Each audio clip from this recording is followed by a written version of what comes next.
Hello दोस्तों, आपका अपने YouTube चैनल मैथ बैच 21 पर हार्दिक स्वागत है। मैं राजवीर सिंह। आशा करता हूँ आप सभी लोग बहुत अच्छे होंगे और पढ़ाई भी आप सभी लोगों की बहुत अच्छे से हो रही होगी। तो सो गाइस, मैं आप सभी लोगों के लिए बार बार एक ही बात रहता हूँ और बार बार एक ही बात फिर कहता रहूँगा कि मेहनत का फल मीठा होता है। मेहनत जितनी कर लेंगे आप, फल उतना ही अच्छा मिल जाएगा आपके लिए।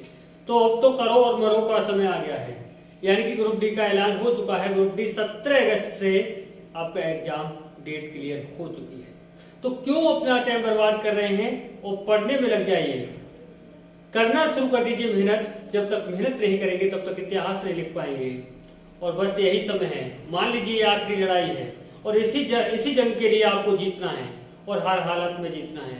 तो आइए बच्चों, इसी के साथ में बात करने वाला हूँ ग्रुप डी के जो प्रीवियस ईयर के जो क्वेश्चन हैं उन क्वेश्चनों के बारे में बात करने वाला हूँ। यानी कि इससे पहले मैं आप लोगों के लिए 6 वीडियो ग्रुप डी के जो प्रीवियस ईयर में जो क्वेश्चन पूछे गए हैं उन क्वेश्चनों के लिए मैं आपके लिए करा चुका हूँ। तो आज फिर मैं आपके लिए प्रैक्टिस सेट से ग्रुप डी के स्पेशल ग्रुप डी के लिए कराने जा रहा हूँ। तो आइए बच्चों, ऐसा नहीं है कि ग्रुप डी में आएंगे जो क्वेश्चन, वो क्वेश्चन किसी और एग्जाम में नहीं आते हैं। आते सभी एग्जामों में वही क्वेश्चन है। मतलब बस ये हो सकता है संख्याएं यानी अंकों में थोड़ा फेरबदल कर सकते हैं और कुछ भी नहीं। तो आइए बच्चों, बात करेंगे जैसे क्वेश्चनों की। ज्यादा टाइम बर्बाद नहीं करना है आपका, क्योंकि आपके पास इतना समय नहीं है अब। तो देखिए, क्वेश्चन नंबर 10 की बात करेंगे। क्वेश्चन नंबर 10 इसमें क्या कह रहा है? चलती हुई एक रेलगाड़ी द्वारा एक खंभे को पार करने में कितना समय लगेगा यदि रेलगाड़ी की लंबाई 400 मीटर है? तो देखिए, मैं बच्चों आपको बता दूं कि रेलगाड़ी से संबंधित मैंने आपके लिए वीडियो दे रखी है। अगर आपके लिए सबसे पहला काम करना क्या है, आप जैसे एक बच्चा मांग कर रहा था कि कंपाउंड इंटरेस्ट यानी कि चक्रवृद्धि ब्याज की बात कर रहा था, तो मैं उस बच्चे के लिए और सभी बच्चों के लिए एक बात बता देना चाहता हूँ कि आप जब मेरे चैनल पर जाएंगे और चैनल पर जाने के बाद में आप जब प्ले लिस्ट के लिए ओके करेंगे तो निश्चित है आपके लिए काफी वीडियो मिल जाएंगे। काफी प्ले लिस्ट बनी हुई है आपके लिए, वहां मिल जाएंगी। और जो चैप्टर चाहें जिसमें आपको समस्या है उस चैप्टर के लिए आप पढ़ सकते हैं। तो आइए बच्चों, बात करने वाले हैं। इस क्वेश्चन में कह रहा है चलती हुई एक रेलगाड़ी द्वारा एक खंभे को पार करने में कितना समय लगेगा यदि रेलगाड़ी की लंबाई 400 मीटर है। कोई रेलगाड़ी है, उसकी लंबाई क्या है? 400 मीटर है और रेलगाड़ी की जो चाल है 60 किलोमीटर प्रति घंटा है। सबसे पहला काम यानी कि समय हमसे पूछा गया है। समय बराबर क्या होता है? दूरी बटे चाल, यानी कि दूरी लंबाई बात एक ही होती है, चाहे दूरी कह दें चाहे लंबाई कह दें। अब यहाँ पर ट्रेन की लंबाई कितनी है? 400 मीटर। यहाँ लिख लेना बटे, यानी कि ये मीटर में दिया गया, बटे क्या है हमारा? समय कितना है? सॉरी, चाल कितनी है? 60 किलोमीटर प्रति घंटा। अब ध्यान दीजिएगा, ये किलोमीटर प्रति घंटा में दिया है, ये मीटर में दिया है। मैथ का नियम कहता है जब तक सजातीय नहीं बनाएंगे तब तक आप आंसर भी नहीं पाएंगे, यानी कि गलत आंसर आएगा आपका। सजातीय बनाना अनिवार्य होता है। अगर मीटर में है तो इसे भी मीटर में बदलना होगा, यानी कि किलोमीटर प्रति घंटा की बात हो रही है तो मीटर प्रति सेकंड में बदलने के लिए 5 बटे कितना? 18 से गुणा करना होगा। और 18 कहाँ जाएगा? बटे वाला ऊपर जाएगा। ये किस में चेंज हो गया? मीटर प्रति सेकंड में। मीटर से मीटर आपका कट हो जाएगा। देखिए, 0 से 0 कट हुआ। 5 अट्ठे कितना होता है? 40 होता है। 6 तिया कितना होता है? 18 होता है। 8 तिया कितना हुआ आपका? 24 सेकेंड। यानी कि यहाँ पर पूछा गया है खंबे को पार करने में कितना समय लगेगा, यानी कि उस खंबे को पार करने में आपके लिए 24 सेकेंड लगेंगे। कितना समय लगेगा? 24 सेकेंड लगेगा। तो आइए बच्चों, अब बात करेंगे हम नेक्स्ट क्वेश्चन की। और नेक्स्ट क्वेश्चन क्या है? नेक्स्ट क्वेश्चन है हमारा 11 यानी कि 11 नंबर क्वेश्चन में क्या कहा जा रहा है? 11 नंबर क्वेश्चन में कहा गया है ए, बी तथा सी की वर्तमान आयु का जो योग है वो 90 वर्ष है। अगर मैं बात करूंगा यहाँ पर प्रेजेंट, वर्तमान का मतलब आप सभी जानते होंगे क्या होता है? प्रेजेंट। वर्तमान आयु का जो योग है वो कितना है? 90 वर्ष है। 6 वर्ष पहले, जहां पहले की बात हो रही है तो वहां पास्ट की बात हो रही है, यानी कि 6 वर्ष पहले उनकी आयु का जो अनुपात था 1:2:3 था। कितना था 1:2 अनुपात कितना 3। कौन कौन है ए बी और सी। अब ध्यान दीजिए इनकी आयु वर्तमान में अगर हम बात करते हैं तो इनकी आयु का जो योग है वो कितना है 90 वर्ष। 90 वर्ष। अब मान लीजिए आप हैं, अगर मैं कह दूं कि आपसे कि 6 वर्ष पहले आप 30 वर्ष के हैं तो अभी वर्तमान में कितने वर्ष के हैं, तो 6 ऐड करके 36 वर्ष बता देंगे। अगर मैं कह दूं अभी आप 20 वर्ष के हैं तो 5 वर्ष पहले कितने वर्ष के थे, तो आप तुरंत कह देंगे 15 वर्ष के, यानी कि पहले की बात हो रहा है तो माइनस। तो यहाँ पर 3 व्यक्तियों की बात हो रही है और प्रत्येक व्यक्ति 6 वर्ष पहले की अगर बात करेंगे प्रत्येक की तो 6 और 6 मतलब तीनों लोगों की 6 वर्ष कम हो जाएगी। 6 18 वर्ष कम हो जाएगा। कितना बचा यहाँ से 72 वर्ष बचा। यानी कि अगर यहाँ पर बात करेंगे तो ये जो पास्ट में अनुपात दिया गया है उनकी अनुपात का योग कितना 1 और 2 3 और 3 कितना हुआ 6 के बराबर। पास्ट में वर्तमान में तो ये आयु है 90 वर्ष और पहले कितनी थी उनकी 72 वर्ष। 6 के बराबर कितना 72, 6 का 6 और 6 का 6 दूनी 12, 1 के बराबर वैल्यू कितनी हो गई 12 हो गई। यहाँ पर पूछा क्या गया है सी की वर्तमान आयु क्या है, तो सी की पहले की आयु पता कर लो। यानी कि सी की पहले अभी इस समय 1 के बराबर 12 है तो 3 के बराबर कितनी हो जाएगी 12 3 36 वर्ष। अगर बात करें कि पहले 36 वर्ष थी तो 6 वर्ष बाद कितनी होगी, यानी कि 6 इसमें ऐड कर दिया जाएगा तो कितना हो जाएगा 36 और 6 कितना हुआ 42 वर्ष। है ना जी ये आंसर। तरीका इजी है। अगर आपके लिए कुछ समस्या हो तो आप आराम से बता सकते हैं। बहुत इजी तरीका है, इससे आराम से आप कर सकते हैं। तो यहाँ पर जो है हमारा कितना है 42 वर्ष, यानी कि ऑप्शन ए सही है।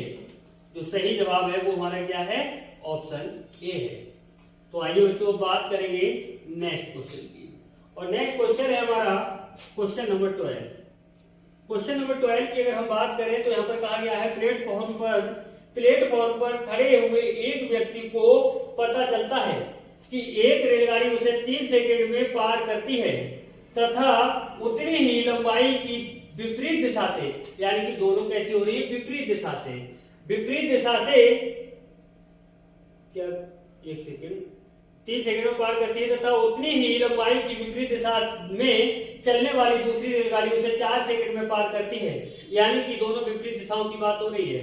अच्छा 4 सेकंड ये दोनों रेलगाड़ियां एक दूसरे को कितने समय में पार करेंगी, समय पूछा गया कितने समय में। तो आपको यहाँ पर क्या करना है, यानी कि 2 गुणा विपरीत गाड़ियों की जो समय लग रहा है, विपरीत गाड़ियों में जो समय लग रहा है एक दूसरे को पार करने में गुणा में वो दोनों समय, यानी दोनों समय कितने, एक 3 सेकंड है और दूसरा कितना है 4 सेकंड बटे में जो दोनों गाड़ियों का समय लग रहा है वो दोनों का समय का योग कितना हुआ 3 और 4 7। यहाँ देखिए 2 3 6 6 चौक 24 बटे कितना है 7, 7 की योग कितना होता है 21। कितना बचा यहाँ से 7 की 21 3 बचा, जिससे भाग दिया 7 से, यानी कि 3 सही 3/7 सेकेंड। कितना समय लगेगा 3 सही 3/7 सेकेंड। तो यहाँ पर अगर हम बात करेंगे तो ऑप्शन बी हमारा बिल्कुल सही जवाब है। तो आइए बच्चों अगले क्वेश्चन की बात करते हैं। अगला क्वेश्चन है हमारा क्वेश्चन नंबर 13। क्वेश्चन नंबर 13 की अगर हम बात करेंगे तो यहाँ पर कहा गया है यदि एक आयत की एक भुजा को 50% बढ़ाया जाए व दूसरी भुजा को 50% घटाया जाए तो नए आयत का क्षेत्रफल वास्तविक आयत के क्षेत्रफल की तुलना में कितने प्रतिशत अधिक या कम है। तो जो पहले वाला जो क्षेत्रफल है वो कितना रहा होगा, हमने कह दिया 100 रहा होगा। अब इसमें एक भुजा को 50% बढ़ाया जा रहा है, जब वृद्धि होगी 100 में प्लस, कमी होगी तो 100 में से माइनस। तो यहाँ 50 की वृद्धि हो रही है 150 बटे कितना हो जाएगा 100 गुणा 50 की कमी होगी 100 में से 1 कम करेंगे तो कितना बचेगा 50 बटे कितना हो जाएगा हमारा 100 हो जाएगा। 2 0 से 2 0 कटूगा, 0 से 0 0 से 0, 15 पंजे कितना हुआ 75 हुआ। अब ध्यान दीजिए पहले जो आयत का क्षेत्रफल था वो 100 था, अब आयत का क्षेत्रफल क्या हुआ 75 है। तो पहले की अपेक्षा क्या हुआ कम हुआ। कितना कम हुआ 100 था 75 रह गया 25% कम। क्या हुआ, 25% की कमी हो गई। तो यहाँ पर जो ऑप्शन दिया है उपयुक्त में से कोई नहीं, यानी कि बात करेंगे ऑप्शन डी हमारा यहाँ पर बिल्कुल सही जवाब होगा। तो आइए बच्चों अब बात करेंगे नेक्स्ट क्वेश्चन की, और नेक्स्ट क्वेश्चन होगा हमारा क्वेश्चन नंबर 14। क्वेश्चन नंबर 14 की अगर हम बात करेंगे तो इसमें क्या कहा गया है, 210 रुपए 3 व्यक्तियों ए बी और सी में इस प्रकार विभाजित किए गए हैं कि यदि ए को 2 रुपए मिलते हैं। अच्छा जी, ए बी और सी, इस तरह से ए को 2 रुपए मिलते हैं तो बी को 3 रुपए मिलते हैं, ए को 2 रुपए तो बी को 3 रुपए मिलते हैं, और यदि बी को 4 रुपए मिलते हैं तो बी के नीचे ही लिखा जाएगा कितना, 4 रुपए मिलते हैं, तो सी को कितना मिलता है, 5 रुपए मिलते हैं। इनका अनुपात निकालने की बहुत इजी क्वेश्चन है, कई बार एग्जाम में पूछा गया है और ग्रुप डी में प्रीवियस ईयर में भी आ चुका है। देखो बराबर में क्या लिखना है, बराबर वाली ही संख्या लिखना है, इसके बराबर में ये बराबर वाली ही संख्या लिखना है। 4 दूनी कितना होता है, 8 होता है, 4 क्यों कितना हुआ, 12, 3 पंजे कितना हुआ, 15। अगर मैं बात करूं किसी एक संख्या से तीनों अनुपात कटने वाले हैं नहीं, तो कोई दिक्कत नहीं है, हम क्या करेंगे, इन सबका योग करेंगे, 8 12 20 और 15 कितना हुआ, 35 के बराबर टोटल, क्योंकि टोटल अनुपात का योग बराबर टोटल कितना है, टोटल 210 रुपए, 210 रुपए। अगर मैं करूं 35 एकड़ 35, 35 छक्क कितना होगा, 210, यानी कि 6 पंजे 30, 6 3 18 3 21, एक के बराबर वैल्यू कितनी आ गई, 6 रुपए। तो यहाँ पर पूछा किसका मान गया है, ए का हिस्सा कितना होगा, ए का अनुपात कितना है 8, तो 1 के बराबर 6, तो 8 के बराबर कितना हो जाएगा, 48। अगर यहाँ पर बी का हिस्सा पूछा जाता तो 1 के बराबर 6 है तो 12 के बराबर कितना होता, 72, यानी सी के पूछा जाता तो 1 के बराबर 6 है तो 15 के बराबर कितना, 15 छक्क 90, यानी कि ए का पूछा गया है तो कितना होगा, 48 रुपए होगा, यानी कि ऑप्शन ए यहाँ पर हमारा बिल्कुल सही जवाब है। तो आइए बच्चों अब बात करेंगे हम नेक्स्ट क्वेश्चन की, और नेक्स्ट क्वेश्चन है हमारा 15। क्वेश्चन नंबर 15 की बात करेंगे तो ए बी और सी को धनराशियों को वितरित करना है, यानी कि ए बी सी जो व्यक्ति हैं इनके लिए कुछ धनराशि है वो वितरित करना है, जो कि ए अनुपात बी अनुपात सी किस अनुपात में करना है, 1:2:3 में के अनुपात में। ए और सी का कुल हिस्सा 500 रुपए हो, यानी कि ए और सी का जो कुल हिस्सा है वो कितना हो, 500, तो इनके ए और सी के अनुपात का योग कर लीजिए, 1 और 3 कितना हुआ, 4 हुआ, और ये बराबर कितना है, इन दोनों अनुपात के योग के बराबर होगा इनका दोनों का हिस्सा कितना है, 500। तो 4 1 4 होता है, 4 1 4 2 8 4 5 20, 1 के बराबर कितना हुआ, 125 हुआ। किसका पूछा गया है यहाँ पर, बी का हिस्सा, बी का कितना हिस्सा होगा। अब देखिए 1 के बराबर 125 है तो 2 के बराबर कितना हो जाएगा, 250 हो जाएगा। अगर मैं बात करूं यहाँ पर 250, यानी कि ऑप्शन सी हमारा बिल्कुल सही जवाब होगा। तो बच्चों बिल्कुल परेशान नहीं हो, बने रहेंगे वीडियो के अंत तक, आपके लिए बहुत ही बेस्ट ट्रिक देने वाला हूं। अब देखिए यहाँ पर अगले क्वेश्चन में कहा गया है, अगला क्वेश्चन है 16 यानी कि 16 नंबर क्वेश्चन में, यदि किसी द्विविमीय की बात होगी, इसकी 2 विमाएं हैं यानी कि 2 भुजाएं हैं, ये हमेशा क्षेत्रफल में होती है, दो विमाएं।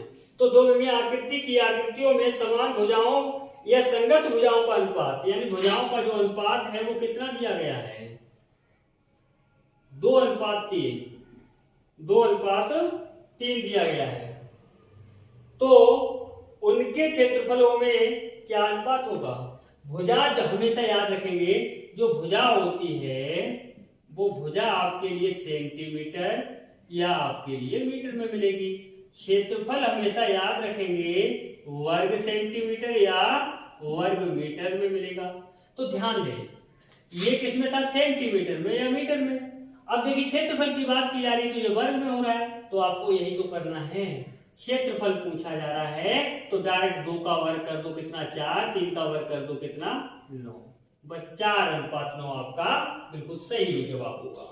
तो यहाँ पर देखिए 4:9 यानी कि ऑप्शन बी हमारा बिल्कुल सही जवाब है, ऑप्शन बी बिल्कुल सही जवाब है। तो आइए बच्चों बात करेंगे नेक्स्ट क्वेश्चन की। नेक्स्ट क्वेश्चन की बात करते हैं, इसमें क्या हुआ है देखिए, थोड़ा सा जैसे ऑप्शन दूसरी साइड में हो गए हैं, तो खैर कोई बात नहीं है, जब हम क्रॉप करके इस पे थोड़ा लगाएंगे तो इसमें आपके लिए ऑप्शन नहीं मिलेंगे, तो कोई समस्या वाली बात नहीं है। क्वेश्चन को समझने की कोशिश करेंगे, वो आपके लिए काम देगा। यदि किसी तीन विमीय, जहां तीन विमाओं की बात होती है वहां आयतन की बात होती है। किसकी बात होगी? आयतन की।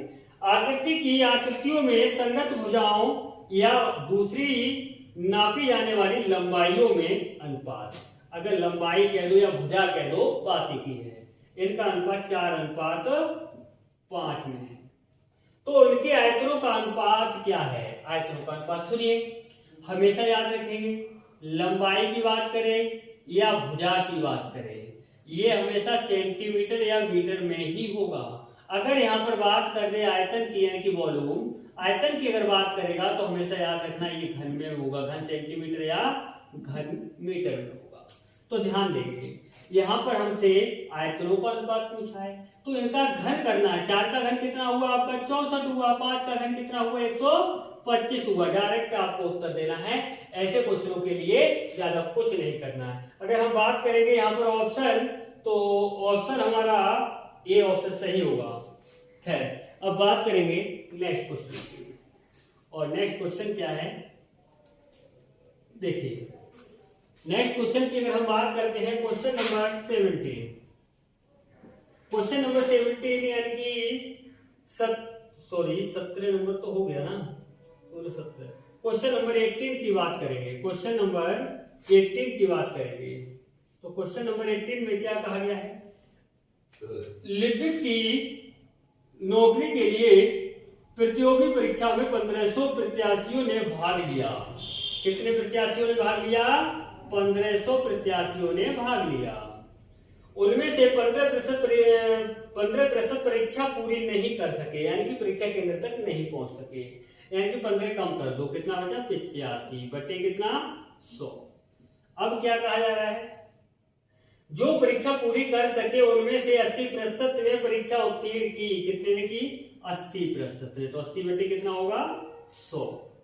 कुल कितने प्रत्याशी सफल हुए? तो बस कैलकुलेशन कर देना है। 2 0 से 2 0, 0 से 0, 5 या 15, 5 दूनी 10, 2 चौक 8। यहाँ देखिए 3 चौक 12, 12 पंजे 60 और 12 अट्ठे 96 और 6 कितना हुआ? 102, यानी कि 1020 विद्यार्थी पास हुए। यानी कि यहाँ पर बात करेंगे तो ऑप्शन ए हमारा बिल्कुल सही जवाब होगा। आइए बच्चों, अब बात करेंगे नेक्स्ट क्वेश्चन की, और नेक्स्ट क्वेश्चन क्या है हमारा? Question number 19। देखिए यहाँ पर क्या कहा गया है? 10 वर्ष पूर्व ए अपने पुत्र की आयु का 5 गुना था तथा 12 वर्ष बाद वह अपने पुत्र की आयु का 3 गुना हो जाएगा। पुत्र की वर्तमान आयु क्या है? यानी कि पुत्र की वर्तमान आयु।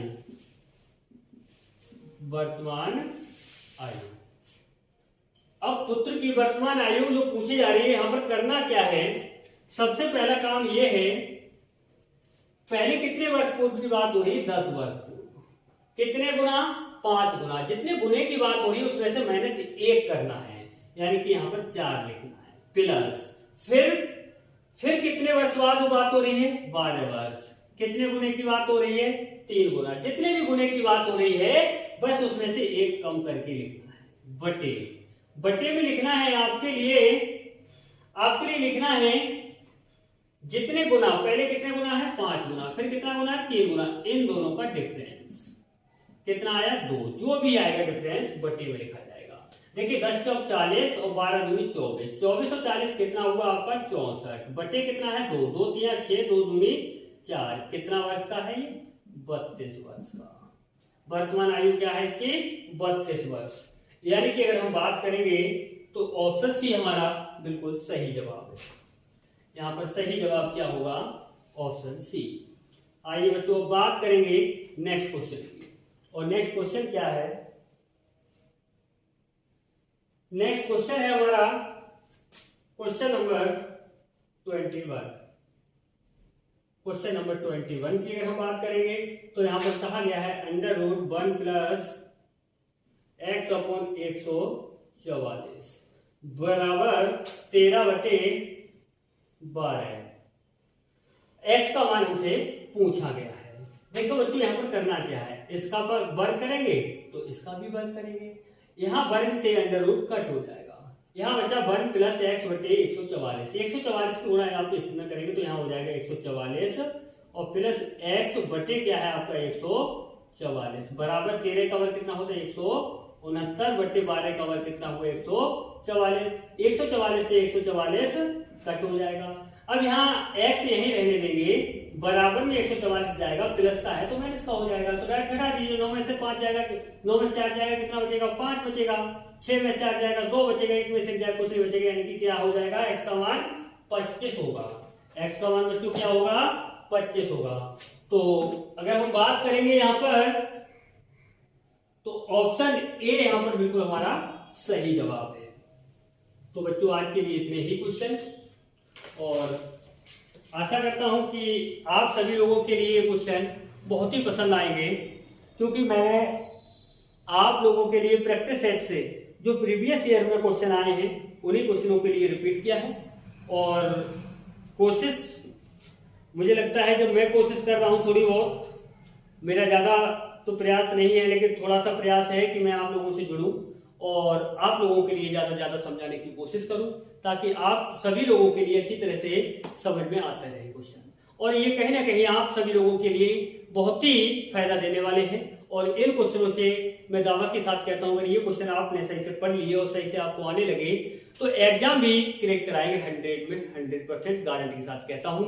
मैं झूठ तो नहीं बोल सकता, और मैं हाँ ये भी कहता हूं कि मैं आपके लिए विद प्रूफ के मैंने आपके लिए प्रैक्टिस सेट से क्वेश्चन कराए हैं, कोई अलग से क्वेश्चन नहीं कराए हैं मैंने, लेकिन कुछ ऐसा है कि कहीं से दूसरी जगह से क्वेश्चन उठा करके करा रहा हूं।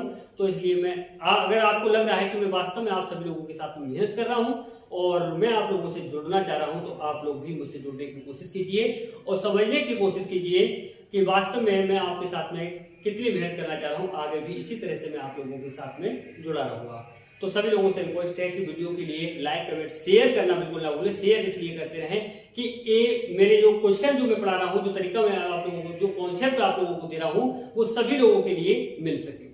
तो और जो पहली बार वीडियो के लिए देख रहे हैं वो सब्सक्राइब अवश्य करें। जय हिंद।